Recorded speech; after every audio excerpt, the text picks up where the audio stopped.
받을 하나님의 말씀은 시편 70편 1절에서 5절까지 말씀입니다. 시편 70편 1절에서 끝절까지 말씀 교독합니다. 제가 먼저 읽습니다. 하나님이여 속히 나를 건지소서. 여호와여 속히 나를 도우소서. 내 영혼을 찾는 자로 수치와 고난을 당하지 나의 생각을 기뻐하는 자로 위로가 욕을 받게 하소서. 아하 하는 자로 자기 수치를 인하여 물러가게 하소서. 주를 찾는 모든 자로 주를 인하여 기뻐하고 즐거워하게 하시며 주의 구원을 사모하는 자로 항상 말하기를 하나님은 강구하시다 하게 하소서. 나는 가난하고 궁핍하오니 하나님이여 속히 내게 임하소서. 주는 나의 도움이시요 나를 건지시는 자시오니 여호와여 지체치 마소서. 아멘. 이 말씀으로 하나님의 도우심 이런 제목으로 말씀을 나누겠습니다. 아무리 왕위를 가지고 있다 할지라도 또 아무 권한이 없는 사람일지라도 이 땅에 살아가면서 꼭 필요한 것이 있다면 그것이 바로 하나님의 도우심입니다.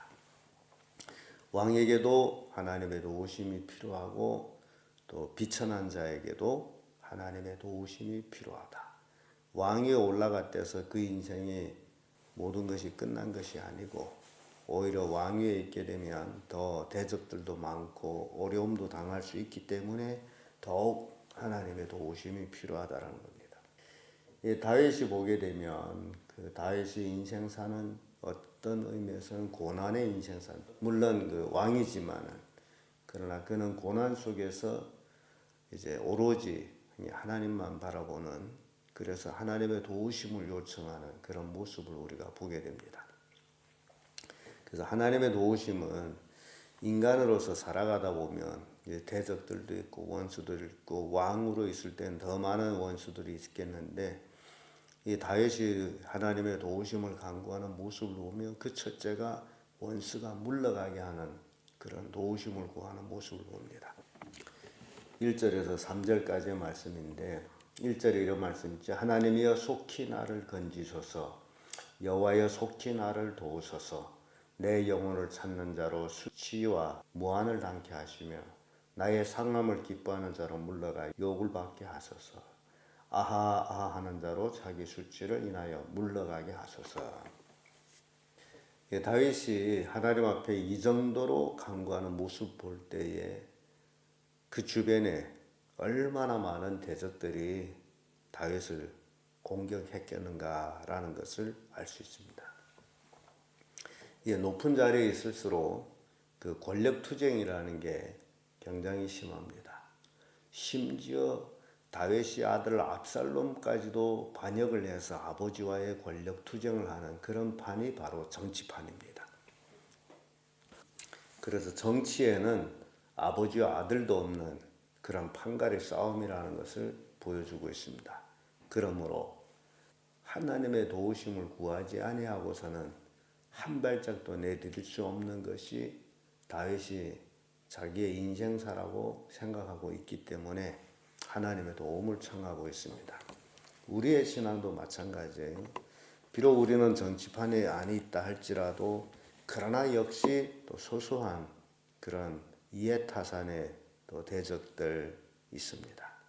그래서 우리들도 하나님의 도우심을 받아야만이 모든 대적들이 물러갈 수 있다라는 거예요.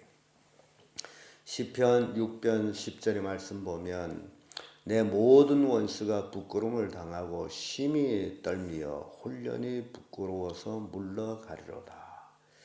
이 원수들이 하나님을 의지하는 자에게는 물러갈 수밖에 없다라는 것을 보여주고 있습니다. 시편 56편 9절에도 내가 아뢰는 날에 내 원수들이 물러가리니 하나님이 나를 도우신 줄을 아시나이다.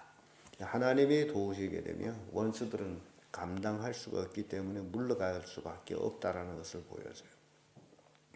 시편 40편 14절에도 나의 영혼을 찾아 벌하는 자로 다 수치와 낭패를 당케 하시며 나의 해를 기뻐하는 자로 다 물러가 욕을 당케 하소서라고 고백을 합니다.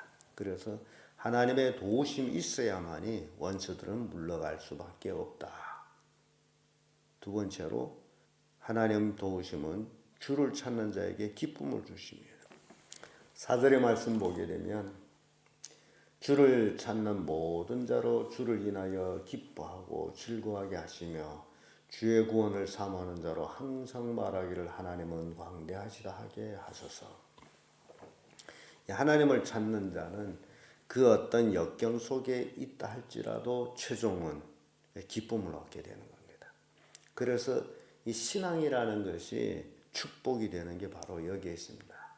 인간으로서 할 수 없는 그 일을 하나님은 하신다는 겁니다. 인간으로서 나올 수 없는 그 역경 속에서 하나님은 끌어내 주신다는 거죠. 그래서 결국 하나님을 찾는 자는 기쁨을 얻는다는 겁니다.